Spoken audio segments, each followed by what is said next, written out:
Good morning, everybody. Tene Estelen. Good morning, everyone. Tene Estelen. Please permit me to sit today. Is that all right? Just wave by your hands, right? Please let me to sit. Thank you. I do have rostrum, so I would like to use the tabletop. That's all right, eh? Okay, thank you.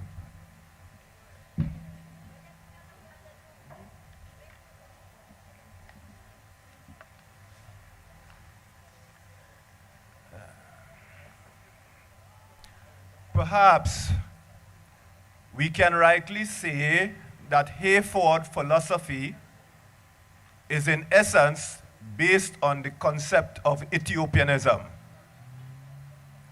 The idea of Ethiopianism itself is electric, being a crystallization of religious and political notions associated with Ethiopia. Then the only truly independent island in the Sea of Colonial Africa. I repeat, then the only truly independent island in the Sea of Colonial Africa. Present-day Ethiopia, as we know it, was never colonialized. It remained with its independence. Ethiopia thus became a symbol of Africans' independence. Hayford identified Africa with Ethiopia. In a slave or colonial era, Ethiopia is the only African state that has not been colonialized, became a bastion of prestige or a solid foundation of pride and hope to thousands of Africans, especially those in America and in the West Indies, who were taunted by the whites for the absence of any substantial collective achievement by their race and the inability of their people to rule themselves. Gabacho, do you understand?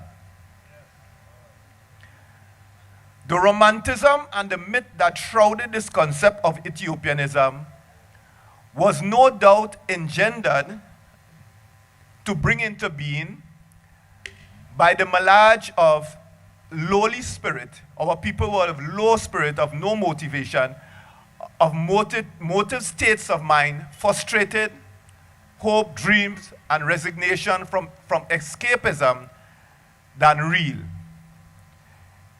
In his Black Nationalism, has discussed fully this romantic aura of Ethiopianism in its explanation of the final beliefs of the Black nationalists. It is not surprising, therefore, to find that Ethiopianism developed in those parts of the world were likely to cause ill will or hatred, racial autonomy in the West Indies, America, South Africa, and East Africa. Ethiopia, like Jewish Zionism, is primarily a religious concept. The Jews under Moses went back to Zion after a period of slavery in Egypt. The African freed slaves thought they too would in the end go back to Africa, to Ethiopia, and displace all foreign races and so secure Africa for the Africans. The scriptures were searched, and Psalm 68, verse 31, was believed to confirm their aspirations. Ethiopia shall soon stretch out her hands unto God. This became a message of hope, and the passage was echoed and re-echoed in all Black nationalist literature. Ethiopia became a metaphysical Black heaven. This biblical passage, curiously enough, gave substance to the peculiar to make better philosophy of such a great mind as E.W. Blyden. Ethiopia's hand in Blyden's view are stretched out in service to God and humanity. For Africa is distinguished as having served and suffered like ancient Hebrews. his inference is that if the principle laid down by Christ is that by which things are decided above, that he who would be chief must become the servant of all, then we see the position which Africa and the Africans must ultimately occupy. This view leads him to the inevitable conclusion that both slavery and colonization were providentially designed to prepare Africans for their role of world leadership. According to the long and living Ethiopian tradition, there are 7 covenants as enshrined in the scriptures that God made with humanity ever since creation. The first of these covenants is signified and eternalized by the matrimony of Adam and Eve. The second, by the rainbow of Noah. The third, by the bread and wine offering of Melchizedek. The fourth, by the circumcision of Abraham. The fifth, by the ark of Moses. The sixth, by the throne of David. The seventh and the last, by the crucified body and blood of Jesus Christ, born of the Virgin Mary. The covenants, as described above, each symbolize real signs and are personified by humble individuals who please God with their love for him. These persons became unique and parties of their respective covenants with God, following their singular triumph over great trials of various physical and spiritual dimensions. And these trials were meant to test the truthfulness of their love for God before each one of them actually won his favor to be chosen as a representative party for the specific divine covenant. Continuing, these 7 covenants constitute Ethiopia or the Ethiopians. In other words, Ethiopia or the Ethiopians is these 7 covenants, and these 7 covenants are Ethiopia or the Ethiopians. Devoid of them or outside the context and realm of these 7 covenants, there is no Ethiopia and no Ethiopian.